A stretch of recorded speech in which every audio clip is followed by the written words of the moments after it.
नमस्कार मित्रों, जैसा कि आप जानते हैं कि मैं आपको कारोई की जो कि ज्योतिष नगरी है, वहाँ के आए दिन आपको नए-नए ज्योतिषियों से मैं आपको परिचय करवा रहा हूँ और ज्योतिष के बारे में आपकी जो जिज्ञासाएँ हैं, उनको शांत करने की कोशिश करते हैं। इसी कड़ी में आज हम पहुँचे हैं हमारे कारोई के पंडित जी योगेश शरण जी शास्त्री के पास। और आपने पिछले वीडियो में कुछ प्रश्नों के बारे में कमी महसूस की होगी कि जिन प्रश्नों का आप आंसर चाहते थे वो शायद आपको मिले नहीं, या उनके उस प्रकार से आपको उत्तर मिले नहीं। तो निश्चित रूप से इस भाग में आपको उन सारे प्रश्नों के उत्तर काफी संतुष्टिपूर्वक तरीके से मिलेंगे और पंडित जी से हम जानेंगे ज्योतिष के बारे में, कारुई के बारे में और भृगु संहिता के बारे में। तो पंडित जी, आपका हार्दिक स्वागत है। नमस्कार। और सबसे पहला प्रश्न यह है कि कारोई ज्योतिष के लिए काफी ज्यादा प्रसिद्ध है। तो ज्योतिष हर जगह होता है, जैसे कि एमपी में उज्जैन है, ज्योतिष के लिए काफी प्रसिद्ध है। और इसी प्रकार से काफी सारे भारत के स्थान है जो ज्योतिष के लिए प्रसिद्ध है। तो फिर कारोई में ऐसा स्पेशल क्या है कि सारे लोग कारोई की तरफ आते हैं? नमस्कार, आपके चैनल के माध्यम से सभी दर्शकों को बहुत बहुत बधाई और शुभकामनाएं। आपने बहुत अच्छा प्रश्न किया।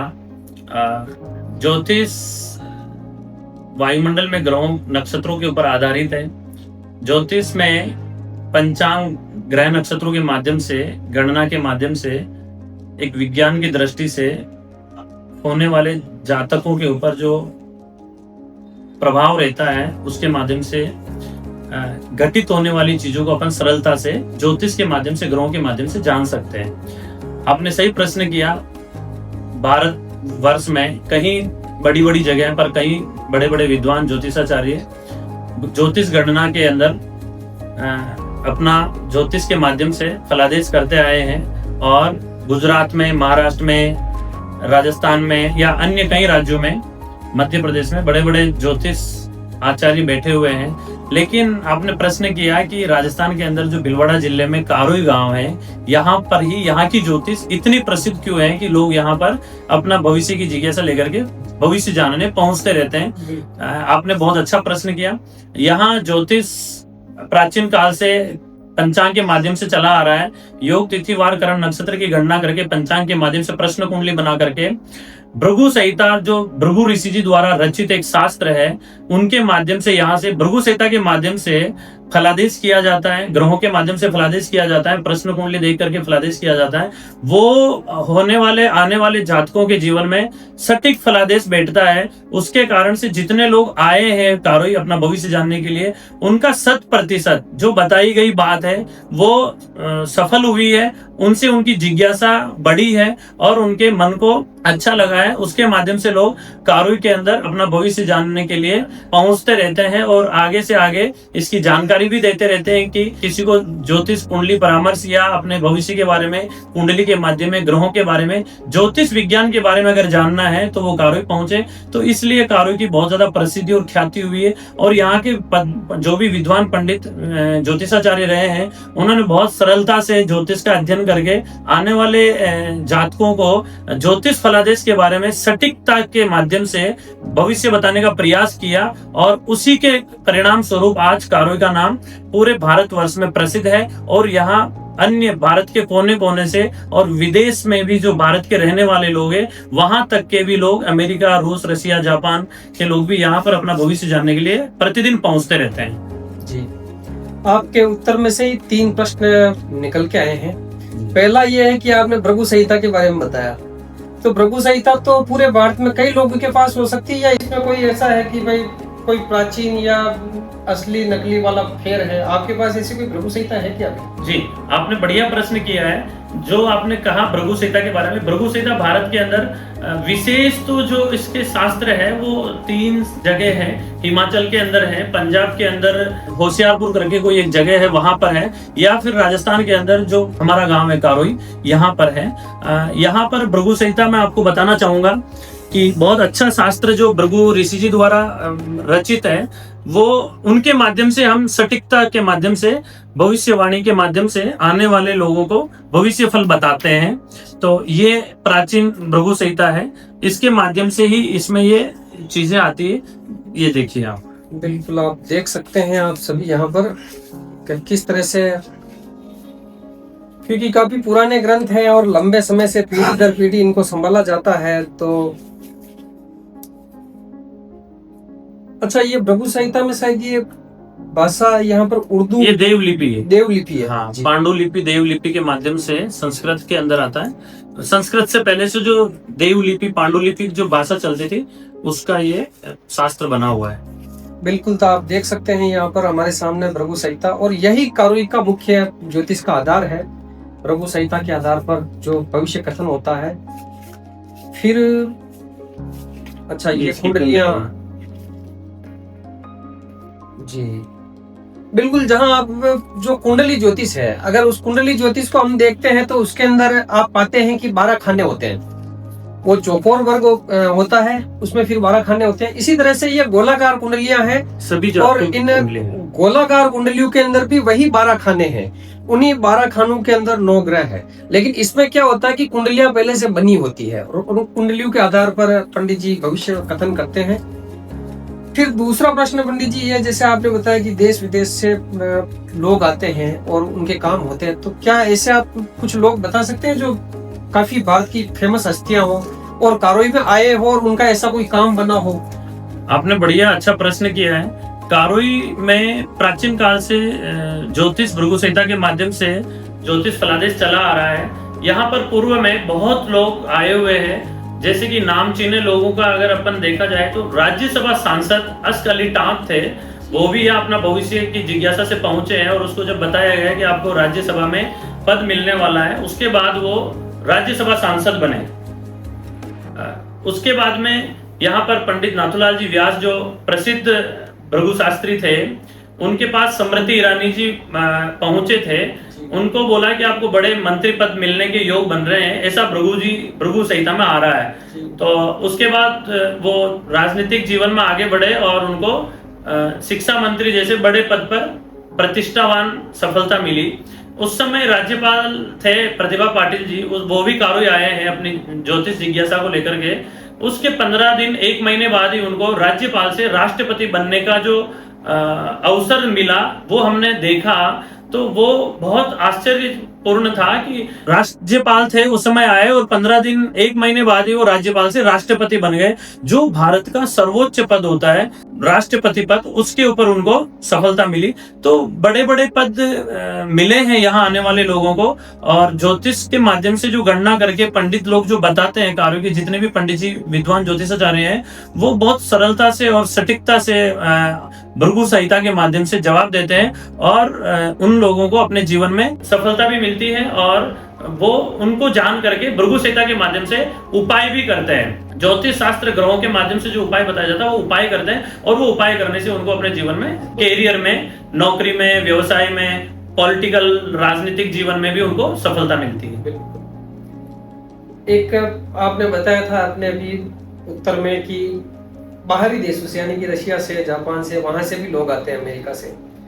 तो यहाँ पर मैं आपको दिखाना चाहूंगा, आप थोड़ा अगर कैमरे को यहाँ पर फोकस करें तो ये जैसे जो अलग अलग जगह के ये आपके मुद्राएं यहाँ रखी हुई है जी। ये कोई टोटका है या कोई वास्तु का उपाय है या ऐसा दिखाने का कारण है कि भाई यहाँ पर? आपने अच्छा प्रश्न किया है। जो अपने भारत के जो लोग हैं, जैसे गुजरात के हैं, बहुत लोग अमेरिका और चाइना, हांगकांग में रह रहे हैं, दुबई और ओमान, कतर जैसे देशों में है, वियतनाम के अंदर है। और अभी लेटेस्ट कुछ समय पहले, 2 महीने पहले तो अफ्रीका के लोग जो कारोई अपनी ज्योतिष जिज्ञासा से आए थे भारत भ्रमण के लिए, तो अफ्रीका के लोगों ने जब सुना कि कारोई एक ज्योतिष का एक अच्छी जगह है, यहाँ भृगु संहिता के माध्यम से भविष्य के बारे में जाना जाता है, तो इंडिया, भारत के कुछ लोगों ने उनको बताया। तो वो लोग भी अपना भविष्य जानने के लिए कारोई पहुंचे। वो मेरे पास आए थे तो वो मेरे से मिलकर के प्रसन्न हुए और उन्होंने वहां जो अफ्रीका की जो मुद्रा है वो उन्होंने अपने बैग से 5,000 रुपए का जो ये नोट निकाल करके वो मुझे दिया था कि आप इसको यहाँ लगाइए और मैं अगली बार जब आऊंगा तो आपके लिए और कुछ स्पेशल लेके आऊंगा। तो उनको बड़ी प्रसन्नता मिली कि ज्योतिष में ये सब चीजें आप कैसे बता देते हैं। तो बड़े जान करके, कारोई पहुंच करके बड़े प्रसन्न हुए। शायद भारत इसीलिए विश्व गुरु कहलाता था कि आज आप उसकी ख्याति ज्योतिष विद्या को विदेशों तक पहुंचा रहे हैं। एक प्रश्न आता है पंडित जी, भृगु संहिता के बारे में एक शंका जो व्यक्त की जाती है कि भृगु संहिता के अंदर ये कहा जाता है कि एक शापित विद्या है, क्या ये ऐसा?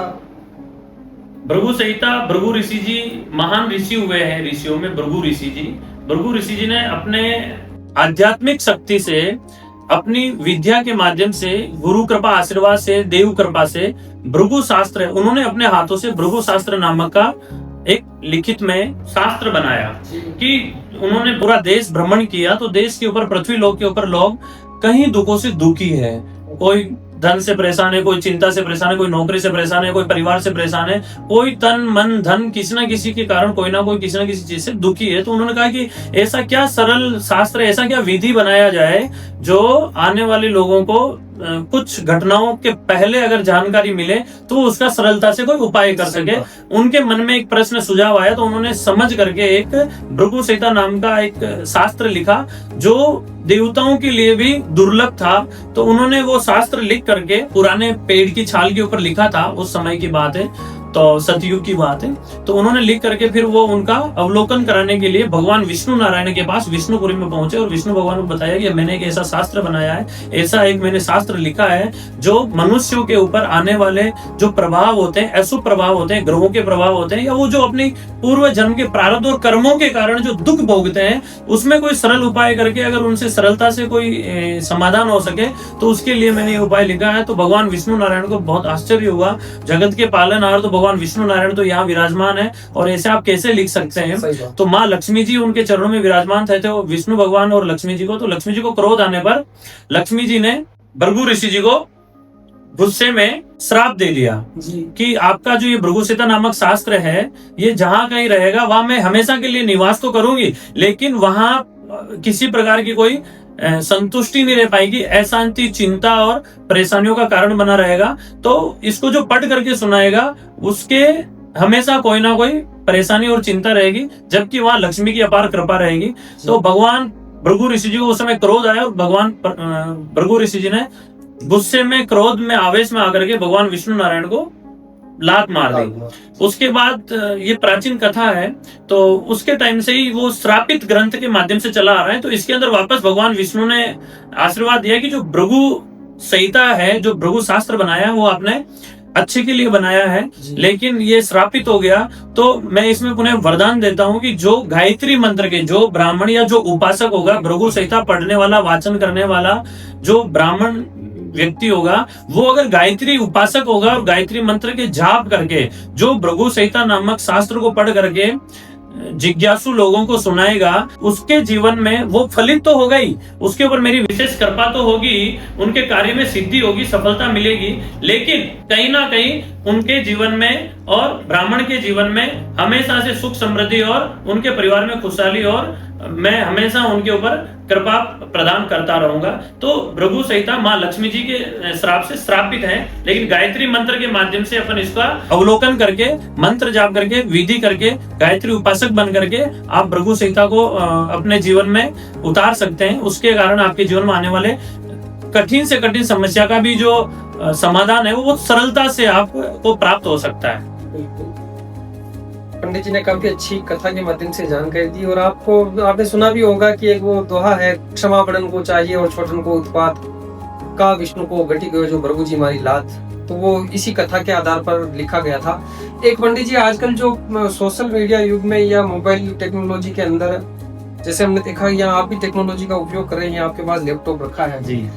हमने आमतौर पर यहाँ पर कारोई में काफी जगह हम गए तो वहाँ लैपटॉप नहीं देखा था। तो इसका उपयोग आप किस चीज में करते हैं? जी, इसमें क्या होता है कि जो जहाँ तक हमारे पास आते हैं भविष्य की इच्छा से, वो कुंडली लेकर के आते हैं। कुछ लोग ऐसे भी होते हैं जो कुंडली अपनी जन्म पत्रिका नहीं बनवाई होती है, या उनको अपने जन्म समय के बारे में या जन्म तारीख के बारे में पता नहीं होता है, तो हम उनकी हस्तरेखा से प्रश्न कुंडली बना करके, उस प्रश्न कुंडली से मैच करता हुआ जन्म कुंडली बना करके, उनके ग्रहों का आकलन करके, फिर भृगु संहिता के माध्यम से हम उनको अपने भविष्य के बारे में, होने वाले फलादेश के बारे में जानकारी देते हैं। तो सरलता से जो कुंडली निकल जाए उसके लिए हम लैपटॉप का, कंप्यूटर का इसका उपयोग करते हैं। आजकल मोबाइल पे जैसे हम देखते हैं कि एआई से भी भविष्यवाणी, और काफी सारे पंडित जी वो एडवर्टाइज आते रहते हैं बीच में, तो उनका क्या है, क्या वो आपका भविष्य में स्थान ले लेंगे या फिर भविष्य में एआई से ही लोग ज्योतिष देखेंगे? आपने बहुत अच्छा प्रश्न किया।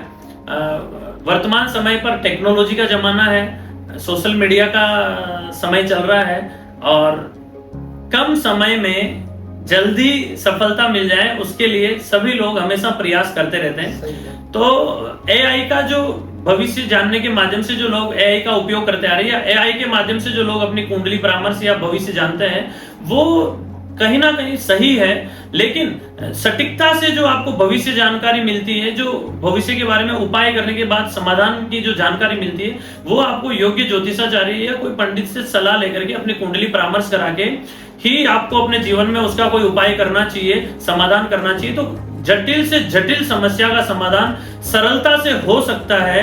जो आपको जानकारी मिलेगी वो कहीं ना कहीं आपको पंडित जी के माध्यम से जो मिल पाएगी, आप जो समझ पाओगे, वो एआई के माध्यम से नहीं मिल पाएगी। एआई के माध्यम से आप कुछ जानकारी प्राप्त कर सकते हो, उसके अनुसार आप उपाय कर सकते हो, उससे भी आपको आराम मिलेगा। आपके काम के अंदर आपको समय से पहले सफलताएं मिलेगी और उसके उपाय करने से आपको भाग्य आपका साथ देगा और आप जीवन में बहुत निरंतर तरक्की करते जाएंगे। तो एआई का माध्यम जो लोग लेते हैं, मदद लेते हैं, वो भी कहीं ना कहीं आज के युग के आधार पर ठीक है, सही है। और बाकी जो लोग संबंधित ज्योतिषाचार्य से, पंडित से मिलना चाहे, मिल करके जो समाधान करना चाहे, कोई भी अनुष्ठान पूजा करना चाहे, उसका फल भी अपने जीवन में अच्छे सत्कर्मों में देखने को बहुत अच्छा मिलता है। तो एआई के माध्यम से भी आप जानकारी प्राप्त कर सकते हैं और आपसे कांटेक्ट में कोई ज्योतिषाचार्य पंडित है तो आप उनसे भी ज्योतिष, अपनी कुंडली परामर्श या भृगु संहिता या अन्य और कोई शास्त्र दिखा करके परामर्श ले सकते हैं। वो आपके जीवन में सटीक, सफलता पूर्वक, अच्छे के लिए बहुत फायदा कारक सूत्र मिलेगा। जी, आपने जैसा कि बताया कि आजकल हर आदमी शॉर्टकट में सफलता चाहता है, तो पंडित जी कई बार ऐसे लोग भी आते होंगे जो ज्योतिष का उपयोग चाहते हैं कि भाई शेयर मार्केट में, सट्टा बाजार में उसमें करें, या फिर कई बार ऐसा होता है कई राजनीतिज्ञ आते हैं, हम यूट्यूब पे वीडियो देखते हैं एस्ट्रोलॉजर्स के, तो वहां फिर जैसे कोई आदमी किसी के कहने पर चुनाव लड़ लिया और फिर अगर वो हार जाता है तो ऐसी भी स्थितियां आती होगी, जैसे कुआं पूछ के खुदा फिर पानी नहीं निकला तो लाखों रुपए। आपने सही प्रश्न किया है। कहीं ना कहीं राजनीतिक लोग बहुत ज्यादा जिज्ञासा से पंडित जी लोगों के पास पहुंचते रहते हैं। बड़े उद्योगपति भी आते हैं और जो अपना भविष्य जिस दिशा में बनाना है, शिक्षा के क्षेत्र वाले लोग भी, एजुकेशन फील्ड से भी लोग हमारे पास भविष्य की जिज्ञासा से पहुंचते रहते हैं। तो कहीं बड़े बड़े नेता आते हैं, चुनाव लड़े या नहीं लड़े, चुनाव राजनीति में कहाँ तक सफलता के योग है, बड़ी अच्छी राजनीति में सफलता के योग बनते हैं तो कब बनते हैं। तो जिज्ञासा हमेशा रहती है। मनुष्यों को हमेशा अपने जीवन में कुछ ना कुछ अच्छा करने के लिए, अच्छा पाने के लिए ज्योतिष के माध्यम से वो अपने फल की प्रतीक्षा करते हैं और पूछ करके बड़े प्रसन्न होते हैं। कारुई के अंदर भी बहुत राजनीतिक लोग पहुंचते हैं, नेता, अभिनेता लोग पहुंचते हैं और बड़े उद्योगपति और बिजनेसमैन भी पहुंचते हैं और अपना हस्तरेखा और भृगु संहिता, कुंडली के माध्यम से, जन्म पत्रिका के माध्यम से जानकारी प्राप्त करते हैं कि हमारे जीवन में राजनीति योग है क्या, टिकट कब मिलेगा या नहीं मिलेगा, हमारे जीवन में राजनीति में सफलता किस उम्र तक अच्छी सफलता प्राप्त हो पाएगी, हम चुनाव जीत सकते हैं क्या, चुनाव में विजय मिलेगी या नहीं मिलेगी, इसकी जिज्ञासा से पहुंचते हैं। और यहाँ पहुंचने वाले लोगों को हमेशा जो बताया जाता है भृगु संहिता के माध्यम से कि आपको टिकट भी मिलेगा और विजय भी मिलेगी, तो टिकट भी मिलता है और विजय भी प्राप्त होती है। नहीं, कभी मेरा प्रश्न ये था कि कभी किसी के साथ उल्टा हो गया हो, जीतने की का और हार गया हो, नहीं, ऐसी स्थिति में अगर किसी के ग्रह नक्षत्र कमजोर लगते हैं लेकिन वो तैयारी में रहते हैं, फील्ड में रहते हैं, तो उनको कहा जाता है कि राजनीतिक योग आपके बहुत मध्यम आ रहा है, अभी आपको राजनीतिक जीवन में 5 वर्ष के लिए ब्रेक करना चाहिए। लेकिन वो ये कहते हैं कि मैं तो टिकट के प्रयास में हूं और कहीं उनका टिकट मिल जाता है। लेकिन अगर उनके ग्रह कमजोर होते हैं या सफलता पर कहीं ना कहीं हमें लगता है कि ब्रेक हो सकता है, तो उनको निराशा भी मिलती है। लेकिन उसके लिए उपाय होते हैं, उपाय करने पर कुछ चांस में उनके सफलता मिलने के चांस बढ़ जाते हैं। परंतु जिनको ग्रह स्टार उनके पक्ष में सपोर्ट नहीं कर रहे हैं, मजबूत नहीं है, कमजोर ग्रह है, तो उनको कई बार निराशा या फिर हार का सामना भी करना पड़ता है और कुछ उपाय करने से उनको पॉलिटिक्स के अंदर विजय भी प्राप्त होती है। अब मैं आपसे कुछ प्रश्न ऐसा करना चाहूंगा पंडित जी, जिनमें बिना व्याख्या के जी, आप जैसे 1 लाइन का क्वेश्चन है तो 1 लाइन में आप उसका जवाब देने का प्रयास करें। तो सबसे पहला क्वेश्चन ये है कि कर्म प्रधान है या भाग्य? भाग्य से ही कर्म बनते हैं और कर्म से ही भाग्य बनता है, लेकिन कर्म प्रधान भाग्य है। हर व्यक्ति को ज्योतिष देख के काम शुरू करना चाहिए या काम करते हुए भाग्य पर छोड़ देना चाहिए? कर्म करते हुए भाग्य पर छोड़ देना चाहिए, लेकिन कुछ ग्रह नक्षत्र के अपने सनातन धर्म के अंदर ग्रहों को देख करके, कुछ अच्छा समय देख करके, नक्षत्र को देख करके ही शुरुआत करे तो उसके जीवन में अधिक सफलता के लिए भाग्य के साथ साथ कर्म और कर्म के साथ साथ भाग्य दोनों एक दूसरे से जुड़े हुए हैं, तो उनको सफलता प्राप्त होती है। क्या आप यहाँ पर जैसे मेरी और आपकी जो मृत्यु की दिनांक होती है, तो क्या जी। ज्योतिष यहाँ तक बता सकता है? बिल्कुल, अगर आपकी कुंडली का जन्म का समय और जन्म का जो तारीख है वो अगर स्टिक है, तो जन्म का समय स्टिक है तो फिर मृत्यु का टाइम भी वो स्टिक हो सकता है। तो अपन गणना करके ग्रहों के माध्यम से जन्म मृत्यु का होने वाले आने वाले समय का सटीकता से जवाब दे सकते हैं। क्या कुंडली मिलान अगर पूरा हो जाता तो शादी के टिकने के 100% चांस हो जाते हैं? विवाह की अगर बात की जाए तो अभी पारिवारिक रिश्तों में काफी लोगों के पारिवारिक जीवन में मनमुटाव और चिंताएं चल रही है।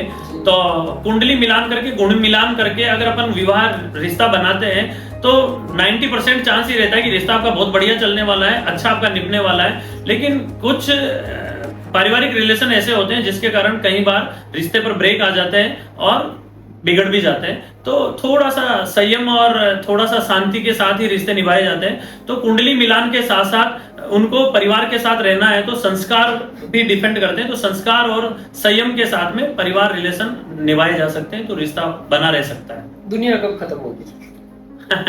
देखिए, अब ये तो सतयुग की बात है, द्वापर युग निकला, त्रेता युग निकला है, अभी कलयुग के कुछ चरण निकले हैं। तो दुनिया खत्म होगी ये तो मैं नहीं कह सकता आपको, लेकिन दुनिया तो अभी लंबे टाइम तक चलने वाली है। लेकिन हाँ, एक समय ऐसा आएगा जहां अंत जरूर होगा, दुनिया एक बार रुकेगी, लेकिन अभी उसके लिए समय बाकी है। तो इतनी गणना अभी अपन नहीं करके बता सकते हैं, लेकिन अभी काफी लंबा समय है, काफी पीढ़ी निकलने वाली है। उसके बाद एक समय पर कल की अवतार होने के बाद दुनिया का अंत होगा।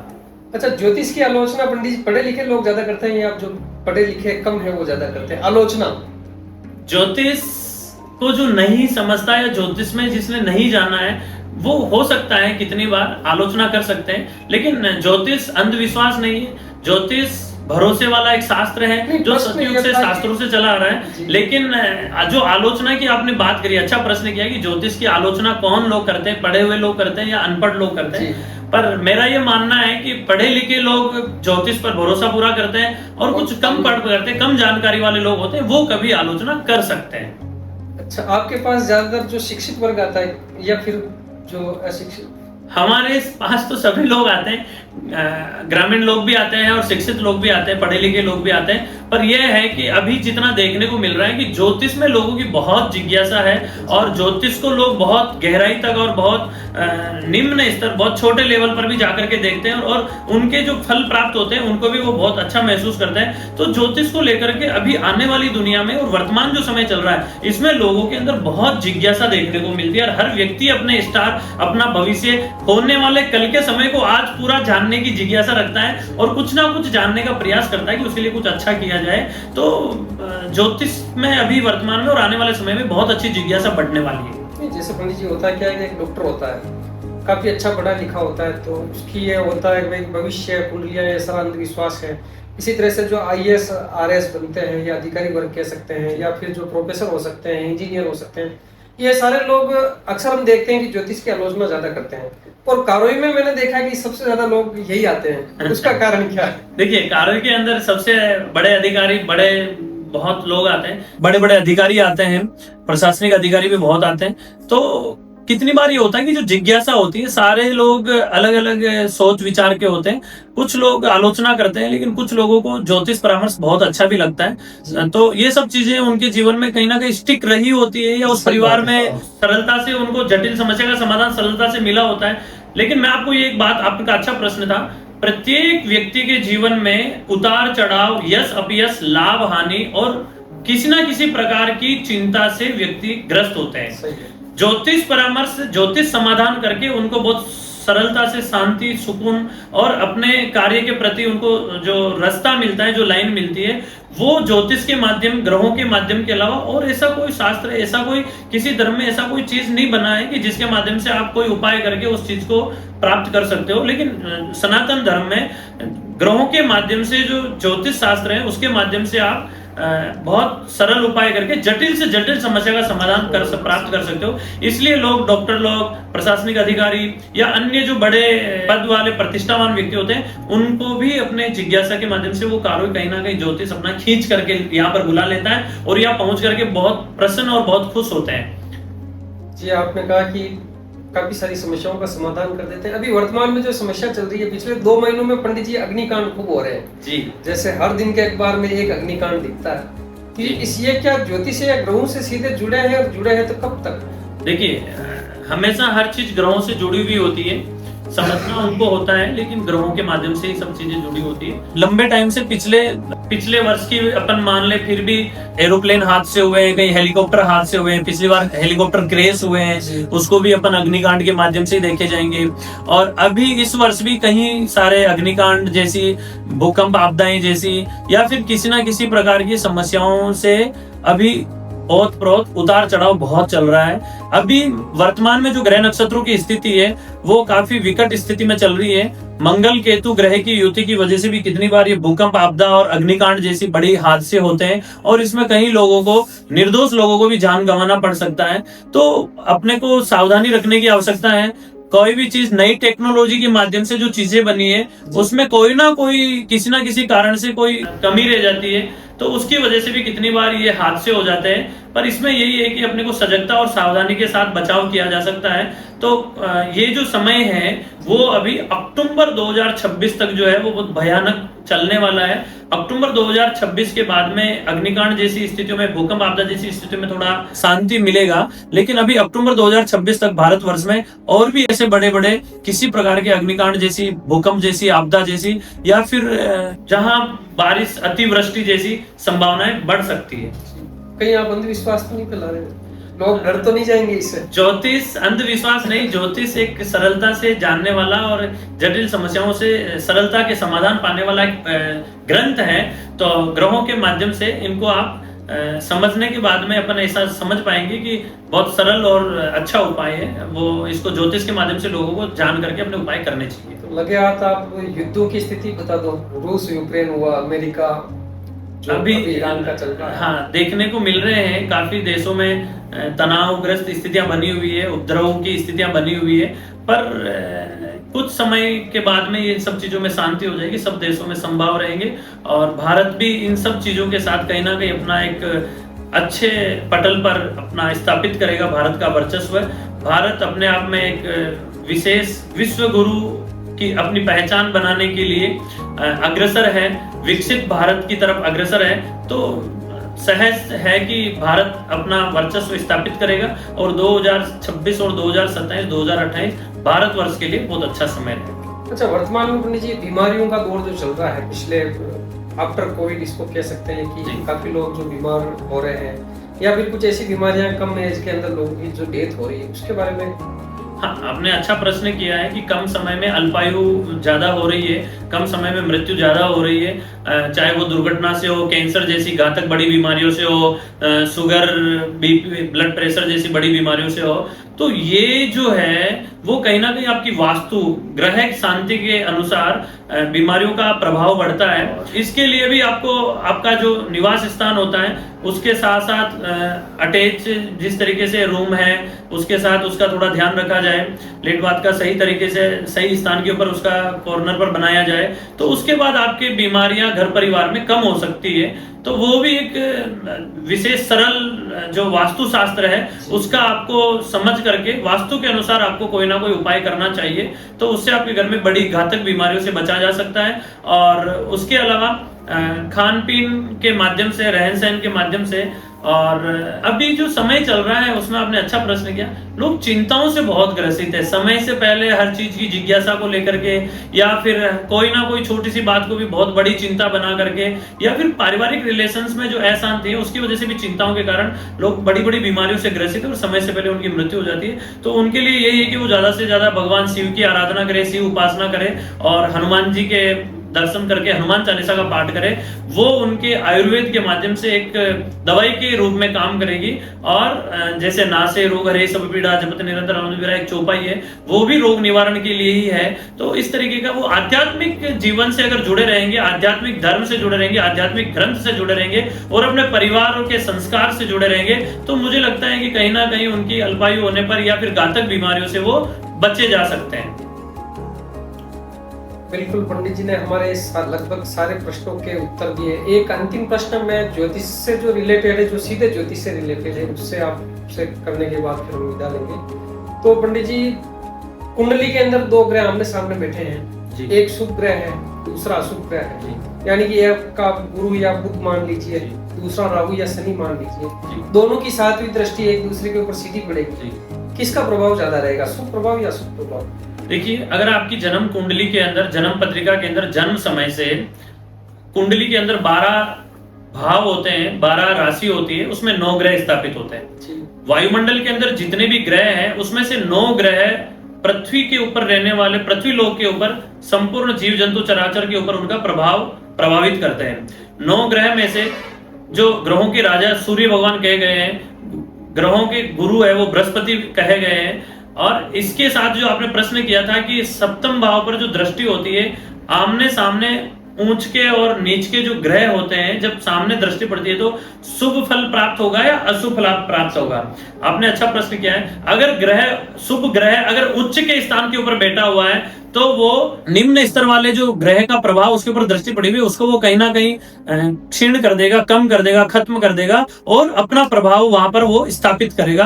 उच्च का ग्रह हमेशा आपको अच्छा फल देगा, शुभ फल देगा और आपको ऊंचाइयां देगा, तरक्की देगा, आपकी पहचान बढ़ाएगा, आपको प्रसिद्धि और ख्याति को बढ़ाने के लिए वो उच्च का ग्रह आपके काम करेगा। लेकिन उसके अंदर नीच भाव के ऊपर अगर दृष्टि है, कोई ग्रह आपका कमजोर डिग्री के ऊपर बैठा हुआ है, तो वो आपको उसमें परिश्रम करवा सकता है, संघर्ष करवा सकता है, लेकिन उच्च का ग्रह आपको शुभ फल प्राप्त कराता है, शुभ फल देता है। हमेशा उच्च का ग्रह आपकी कुंडली में शुभ फलदायक माना गया है। तो पंडित जी ने हमारे लगभग सारे प्रश्नों के, जो कि ज्योतिष से और आम जो लोगों की जिज्ञासाएं होती उससे जुड़े हुए थे, उनके सबके आपने काफी अच्छे से उत्तर दिए। आशा करता हूँ कि लोग आपसे काफी अच्छे तरह से संतुष्ट होंगे। और पंडित जी से अगर आप संपर्क करना चाहें तो आपका मोबाइल नंबर और जो भी आपका पूरा विवरण है वो डिस्क्रिप्शन में दिया है इस वीडियो के। और भविष्य में भी आप जब भी आए तो पंडित जी से आप अपॉइंटमेंट लेकर आ सकते हैं, मिल सकते हैं, अपना कुंडली विवेचन करवा सकते हैं। अगर आपको ये वीडियो पसंद आया तो इसे लाइक करें, चैनल को सब्सक्राइब करें, और भविष्य में भी हम आपको इसी तरह से ज्योतिष की यात्राएं कराते रहेंगे। धन्यवाद। जय श्री कृष्ण।